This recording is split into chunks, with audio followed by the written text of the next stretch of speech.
We've just been talking about fluid on the lungs or pulmonary edema, and right now I'm about to go into the hospital and see one of my patients who, over the course of 3 to 4 days, developed this pulmonary edema or fluid on the lungs. She got increasing shortness of breath to the point where she was not able to lie down flat on her bed. She had to prop herself up with pillows because she was having difficulty breathing, and this is all a sign of this fluid on the lungs. She was also getting increasing weight gain, and her legs were getting more and more swollen, and this was quite a sort of rapid development over the course of a couple of days. She always had some fluid in the legs, but nothing like what she just experienced. So she's coming to hospital to have this managed, as she was really having difficulty breathing. And what we give her, the most important medication here, is what we call diuretics or fluid tablets.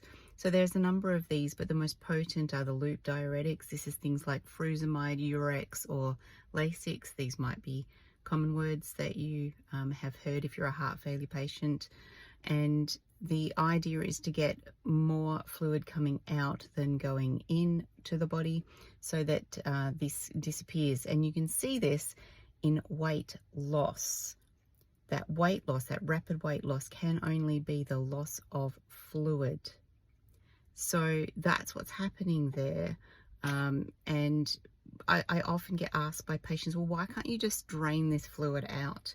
Well, because it's not around the lungs in this case, it's actually in the lungs, in the air sacs. And we have all these air sacs. There's like, I don't know, 1,000,000 of them. They're tiny little things called alveoli. And instead of just being free with water and a membrane that allows for gas exchange, instead what's happening is these are actually filling up with fluid. And this makes gas exchange for oxygen and carbon dioxide really difficult.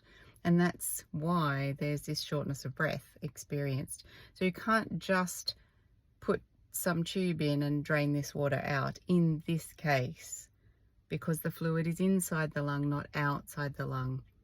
In the cases where it is outside the lung, that's exactly what we do. We would put a tube in and drain the fluid out. But that can't be done in this situation. So it does take some days to get rid of it, but she is getting better, which is good news. Anyway, hopefully that explains to you what's happening in pulmonary edema and fluid on the lungs and what we do to get rid of it. See you later.